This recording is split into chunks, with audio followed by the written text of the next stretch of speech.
Bienvenue dans ce journal, mesdames et messieurs, bonsoir et voici les grands axes de cette grande édition.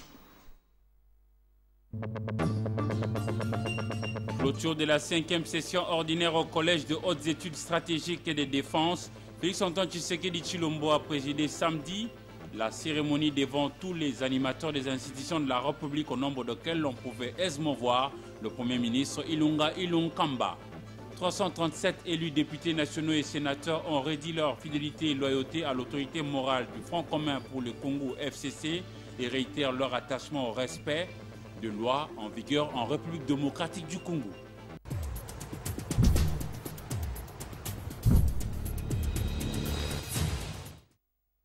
Encore une fois, bonsoir. Le chef de l'État congolais Félix-Antoine Tshisekedi Tshilombo a présidé aujourd'hui samedi la clôture de la 5e session ordinaire du Collège de hautes études stratégiques et de défense, session réservée aux officiers supérieurs et généraux de l'armée parrainés par le président de la République gabonaise, ainsi que la 3e session spéciale du Collège de hautes études stratégiques et de défense. Cette structure a la vocation de la sous-région.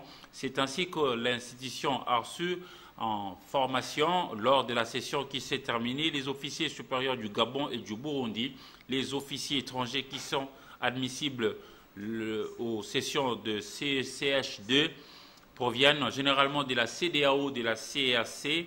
Il est à noter que la clôture de cette 5e session ordinaire s'est déroulée en présence de représentants de toutes les institutions de la République démocratique du Congo. Le Premier ministre Ilunga Ilunkamba, chef du gouvernement, y était, le membre de la Cour constitutionnelle, le représentant de 2 bureaux de 2 chambres du Parlement national, ainsi que les hautes autorités militaires.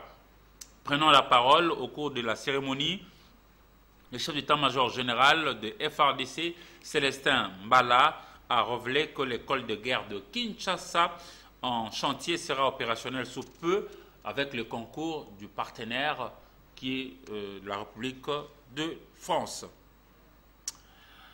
La semaine plutôt qui s'achève a été riche par la tenue de la série d'audiences aussi bien à la haute cour militaire que dans les autres juridictions basées en province, ici en République démocratique du Congo.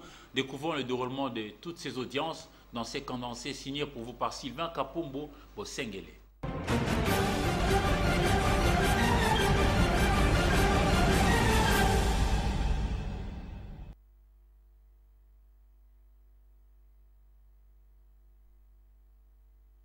La justice militaire RD congolaise remplit comme il se doit la mission lui assignée, celle de juger les hors-la-loi chaque jour qui passe.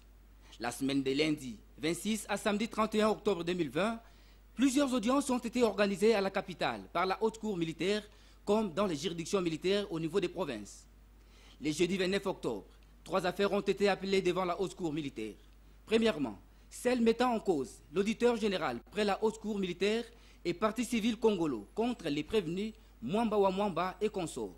Résumant les faits, la haute juridiction, après identification des prévenus, a fait savoir à l'assistance qu'elle a été saisie sur appel du prévenu Mwamba Gilbert des faits infractionnels qualifiés d'association des malfaiteurs, incitation des militaires à commettre des actes contraires au devoir ou à la discipline, arrestation arbitraire et outrage aux bonnes mœurs, faits pour lesquels les 10 prévenus avaient été condamnés en date du 2 mai 2019 par la Cour militaire de Kinshasa-Gombe à 10 mois de servitude pénale principale pour incitation des militaires. Dans la même affaire, la Haute Cour est également saisie de l'appel du ministère public interjeté contre l'arrêt entrepris. Il faut souligner que l'appel de l'organe poursuivant et celle du prévenu Mwamba s'inscrivent dans le respect des prescrits des articles 86 et 100 du Code des procédures pénales et 278 alinéa 1er, point 1er, du Code judiciaire militaire, lesquelles dispositions frappent une décision rendue au premier degré par la Cour militaire de Kinshasa-Gombe. Et la Haute Cour est donc compétente pour connaître les appels sur pied de l'article 83 du Code judiciaire militaire. Ensuite, L'autre chambre de la haute cour militaire a siégé en matière répressive au degré d'appel dans l'affaire en introduction. En cause, les colonels Okoko Onoya, les majors Isamba Mateso Joël, major Tabala Mikika, lieutenant Acha Saloumou Hassan et sous-lieutenant Dissolokele Célestin, tous prévenus des détournements contre l'auditeur général militaire public près la haute cour militaire. Au cours de cette audience, les juges d'appel a procédé à l'identification du prévenu lieutenant Saloumou, condamné au premier degré à 10 ans de servitude pénale principale par la cour militaire de la province orientale. La défense de ces derniers a sollicité de la haute cour la disjonction de la poursuite, étant donné que ces co-accusés ont brillé par leur absence à cette audience. La cause a été renvoyée à 2 semaines. Le dossier major magistrat Moussampa Kabongo, ancien auditeur militaire de l'ex-Équateur dans la ville de Lissala, condamné pour évasion des détenus à la prison militaire d'Angenga et faux usage de faux, a été également examiné par la haute cour militaire. Les débats du jour a porté autour des mandats d'extraction des détenus de la prison signés par l'appelant. À la cour militaire de Kananga, dans le Kasaï central, l'instruction de l'affaire d'assassinat des 2 experts de l'ONU, Michael Sharp et Zaina Catalan, tués à Bonkondé dans le territoire de Dibaya, s'est poursuivie le mardi 27 et jeudi 29 octobre 2020. Cette juridiction a confronté les prévenus Trésor Mputu Kankonde, l'un des chefs de la milice Kamwelan Sapou, aux autres prévenus sur demande du ministère public. Pour l'organe de la loi, il a été question d'aplanir la divergence entre Jean Bosco Lukamba et Manga Kabasele Vincent à propos du reste des cheveux trouvés sur les effets détenus par ces derniers. De son côté, le tribunal militaire de garnison de l'Ituri a rendu le lundi 26 octobre à l'égard d'une dizaine de prévenus son verdict. Un seul a été acquitté alors que 9 ont été condamnés à la peine allant de 5 à 20 ans de servitude pénale principale. Parmi ceux ayant écopé de 20 ans de servitude pénale principale se trouve la dame Espérance Sezikana. Elle a été reconnue coupable des faits de détention illégale d'armes et munitions de guerre.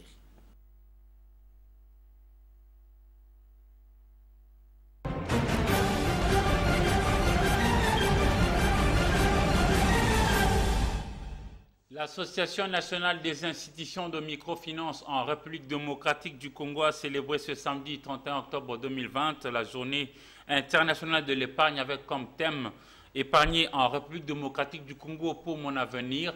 Oui, c'est possible. La FINCA y a été valablement représentée par son directeur de produits digitaux, Jean Kabongo, Patrick Borel-Mukendi, Jouzen Belebele pour la suite. Épargner en RDC pour mon avenir, oui, c'est possible. C'est autour de ces thèmes qu'a été célébré samedi 31 octobre à l'immeuble Sofidé de la Gombe, la Journée mondiale de l'épargne, une initiative de l'Association nationale des institutions de microfinance en RDC. Cette célébration poursuit plusieurs objectifs. Susciter l'intérêt de la population dans la pratique de l'épargne. Troisièmement, décourager les pratiques de la thésaurisation. Quatrièmement, élaborer un lien entre les institutions financières de proximité et la population dont la femme et les jeunes. Que dire donc de l'épargne? L'épargne est la partie de revenus disponibles qui n'est pas consommée. Soit un revenu disponible moins la consommation. Réussir l'inclusion financière permettra d'amorcer le développement. Mettre à la disposition des clients des produits financiers et services qui sont adaptés à leurs besoins afin de pouvoir les stimuler davantage à pouvoir épargner. Et quand nous parlons de la population, nous les catégorisons de manière systématique. Il y a des jeunes qui constituent l'avenir de demain. Si déjà à partir d'aujourd'hui les jeunes peuvent apprendre à épargner, cela leur permettra de pouvoir continuer avec cette culture et de pouvoir transmettre cette culture aussi à des générations qui viendront après eux. Pour l'instant, FINCA s'inscrit dans la stratégie de la digitalisation avec comme mission d'atteindre le plus grand nombre de clients. Mais nous voulons utiliser ce qui est simple, ce qui est à la portée de tous et qui nous permettrait d'atteindre le plus de populations. Au niveau de la téléphonie mobile, il y a déjà des institutions de microfinance qui ont mis en place des produits qui leur permettent de servir leurs clients. Je parlerai principalement de FINCA RDC par exemple, où ils ont mis en place des produits mobiles qui leur permettent d'atteindre le plus de gens possible. En prélude à cette journée, l'entreprise Finca, à travers sa direction des marketing, avait dépêché vendredi 30 octobre Madame Joël Lubikoulou à l'école Révérend Kim de Lingwala pour sensibiliser et encourager les élèves à épargner avec n'importe quel montant, mais aussi au respect des gestes barrières car la pandémie de Covid-19 est encore là. Tout est bien qui finit bien. 20 ans après sa publication, le rapport Mapping a été bien explicité dans un film réalisé par un de nos confrères basé à Kisangani, chef-lieu de la province de La Chopo, dont je vous propose de suivre un extrait.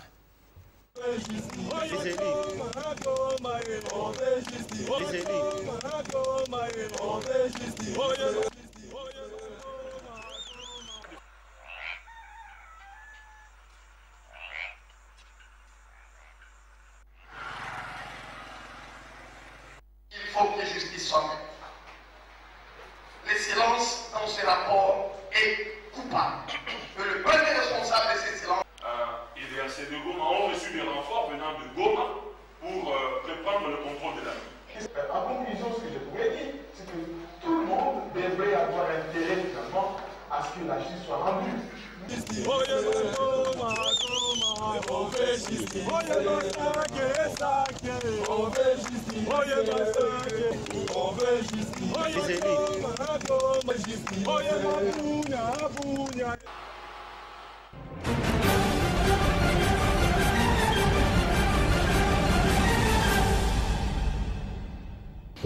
Bonsoir Patrick Mangala. Oui, bonsoir Eric. Vous êtes notre correspondant basé à Kisangani, où vous êtes d'ailleurs en direct. Votre film s'intitule La voix de la Chopo sur le rapport Mapping. Qu'est-ce que dit cette voix de la Chopo? Oui Eric, comme vous venez de le dire, le film s'intitule La voix de la Chopo sur le rapport Mapping. Nous avons voulu juste montrer les activités que les acteurs de la société civile, mouvements citoyens, les églises. Quand je parle des églises, je vois l'église catholique et l'église de Christ au Congo qui est en train aussi de demander que ces rapports soient publiés. Donc nous avons collectionné les activités qui se sont déroulées depuis que le prix Nobel de la paix a demandé que ces rapports soient publiés et que ces auteurs des crimes commis entre 1993 et 2003, qu'ils puissent répondre de leurs actes devant la justice. Nous avons pris en 10 minutes des différentes activités qui se sont déroulées dans la province de La Chopo par rapport au rapport Mapping. Oui, Patrick Mangala, pensez-vous que cette voix de la Chopo sera entendue ou que vous estimez qu'elle sera entendue? Difficile pour moi de répondre à cette question, Eric, mais laisse-moi vous dire que cette voix elle est déjà attendue à travers le monde et surtout à la visibilité d'Antenne A. Et dans la réalisation de votre film intitulé La voix de la Chopo sous le rapport Mapping, quelle a été la difficulté majeure que vous avez rencontrée? Nous avons connu des difficultés que je n'aime pas énumérer ici parce que le film est déjà disponible et je dis déjà un grand merci à la grande équipe de l'agence Lisanga qui nous ont accompagnés pour que ce film soit réalisé. Et Patrick Mangala, pouvez-vous nous dire c'est quoi le programme de diffusion de ce film? Oui, le programme de diffusion de ce film, déjà aujourd'hui samedi, nous avons lancé officiellement ce film dans la salle de l'amphithéâtre de l'université d'Ixanga. C'était au cours de la conférence débat animée par la synergie Mapping Chopo. À la tête, il y a le professeur Billy Boulakonga, le professeur Antoine Ngouté, le professeur Alphonse Mahindo et les autres professeurs et les avocats qui ont déjà adhéré dans la lutte que le prix Nobel de la paix est en train de faire par rapport à la publication de ces rapports Mapping et aussi que ces auteurs soient punis. Pour répondre toujours à votre question par rapport à la diffusion de ces films, déjà le mardi 13 novembre, les téléspectateurs de la chaîne de l'église catholique ici à Kisangani, la RTA, vont suivre l'intégralité de ces films. Et le jeudi 5 novembre, le film sera diffusé à Bukavu grâce à notre partenaire, le Centre Barza interculturel Héros pour l'Afrique. et aussi au niveau mondial, c'est toujours les centres Barça qui va coordonner aussi la diffusion dans d'autres plateformes, parce que le film sera aussi disponible sur YouTube. Merci Patrick Mangala et félicitations pour votre film et surtout bonne soirée chez vous à Kisangani Boyoma Singamwambe. Merci à vous Eric, merci à vous, merci aussi à la direction d'Antenne A pour leur collaboration. Vraiment, je pense que dans les jours à venir, Antenne A pourra aussi diffuser l'intégralité de ces films. Merci.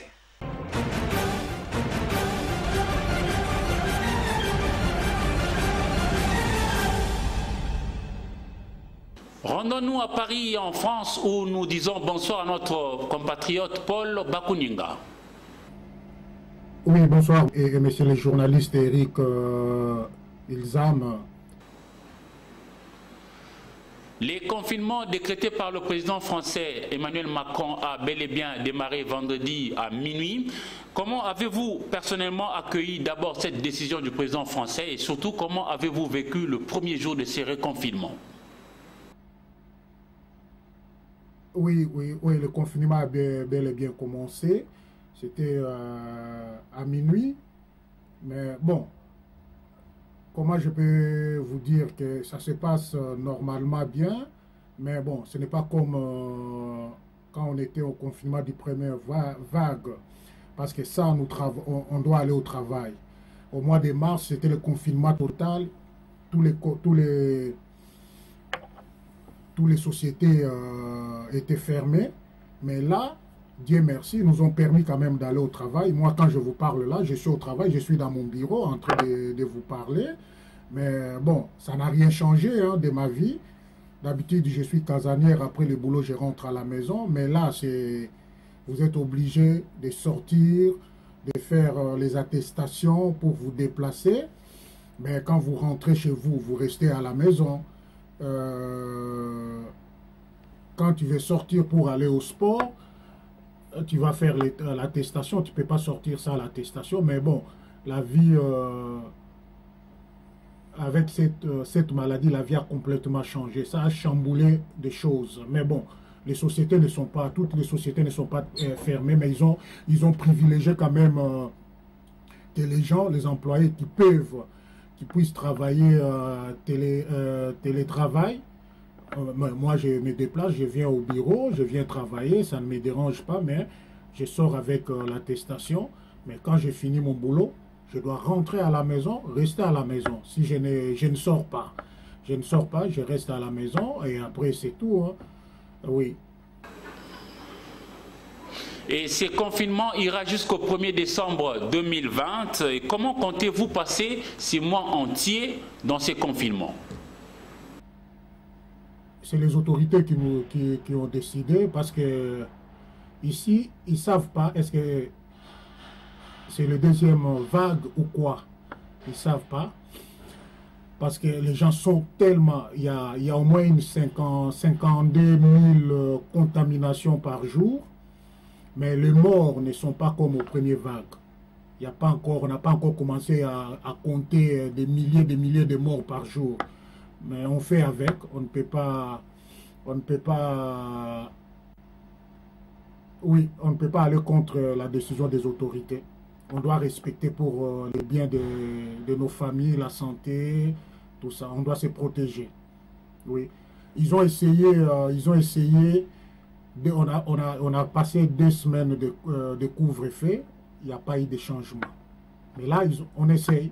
C'est 1 mois. On va rester. Mais Dieu merci, nous continuons à aller au travail. Merci Paul Bakuninga pour tout le détail et surtout bonne soirée chez vous en France et au revoir. Merci beaucoup, monsieur Eric. Bonne soirée à vous de même. Que Dieu vous bénisse et Dieu bénisse les Congolais. Merci.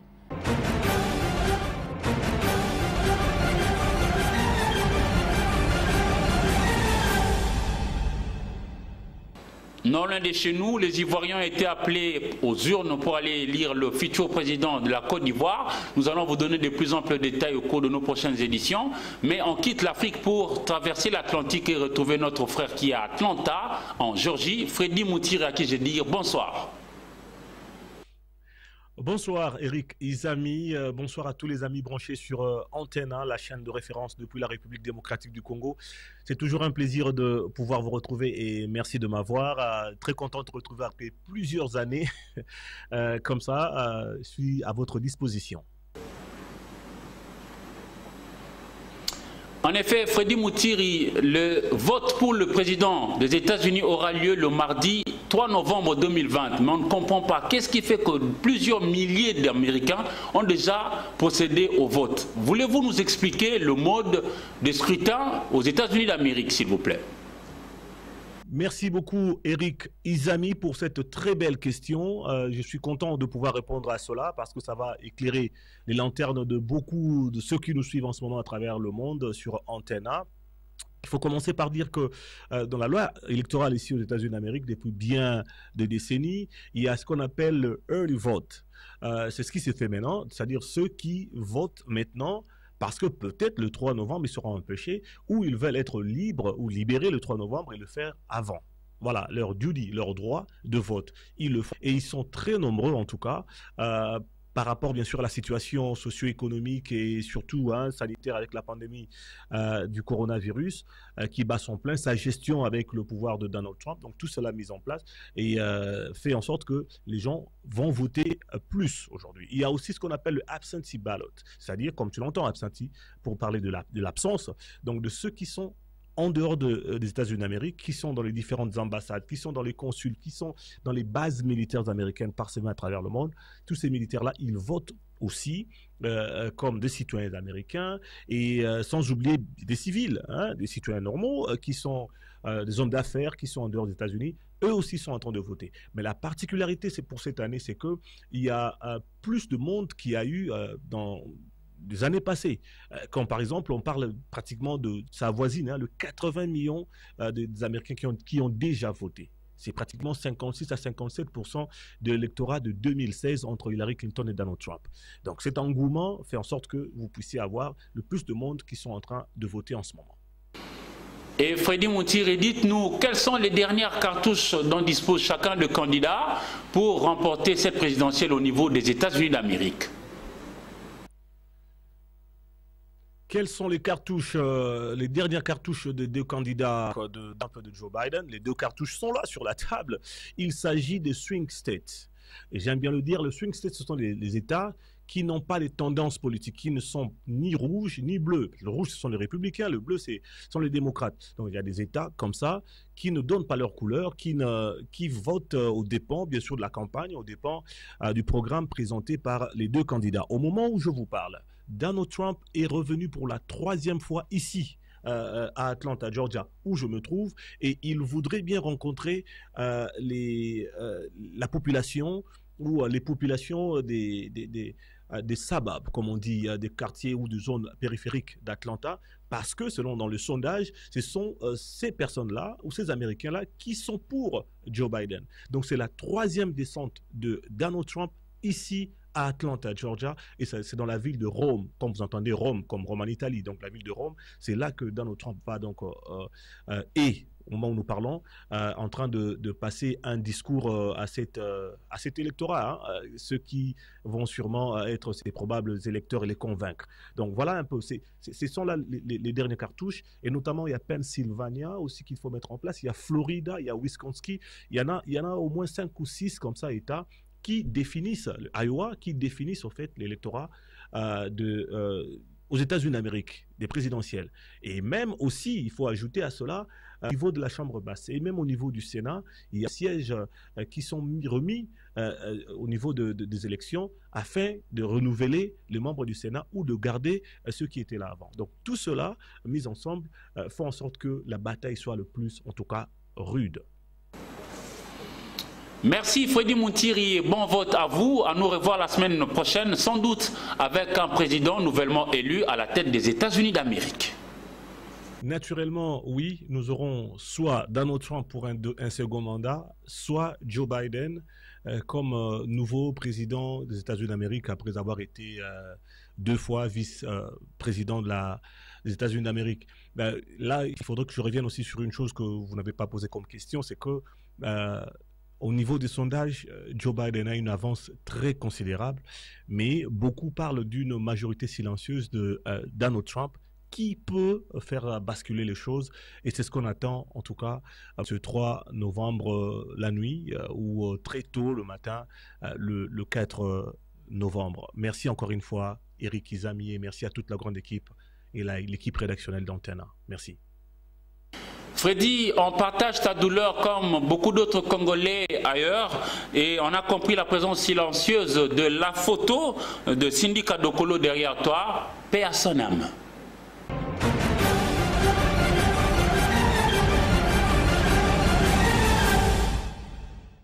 Les élus députés nationaux affiliés au Front commun pour le Congo FCC sont allés le jeudi dernier à Kingakati à la rencontre de leur autorité morale, Joseph Kabila Kabange. À l'occasion, 337 élus ont réitéré leur loyauté et fidélité à l'autorité morale, c'est-à-dire Joseph Kabila Kabange. Les détails dans cette page magazine.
La majorité parlementaire est aujourd'hui convoitée.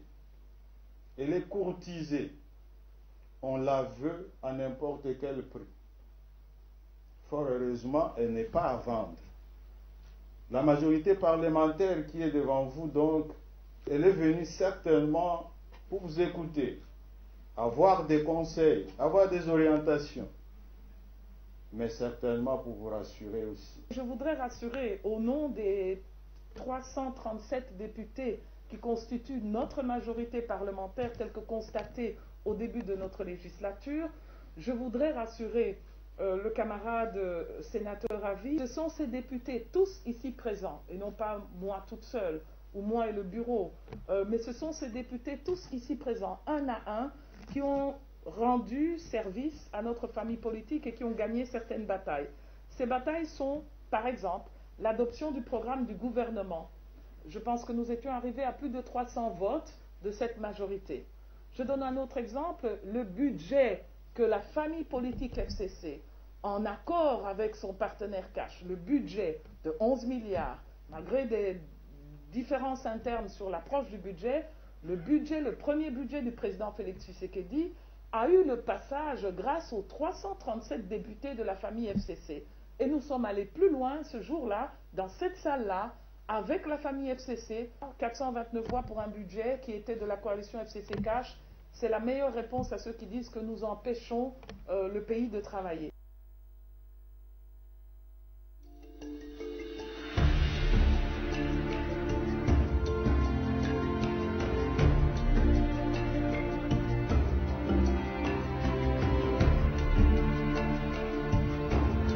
Si on débauche pour de l'argent, c'est qu'on nous méprise.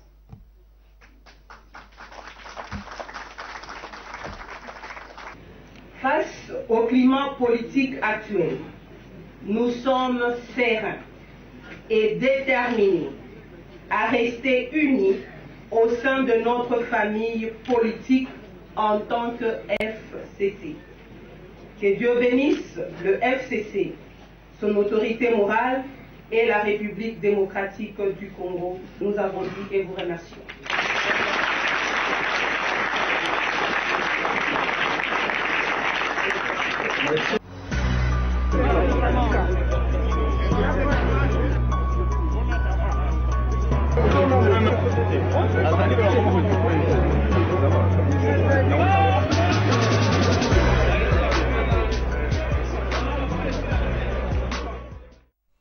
C'est déjà la fin de ce journal, mais avant de nous séparer complètement, je vous en rappelle le principal titre dans ces sommaires.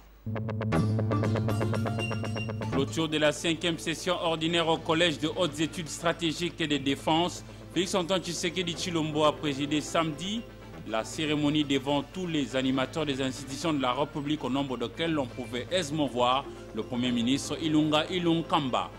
337 élus députés nationaux et sénateurs ont redit leur fidélité et loyauté à l'autorité morale du Front commun pour le Congo FCC et réitèrent leur attachement au respect de lois en vigueur en République démocratique du Congo.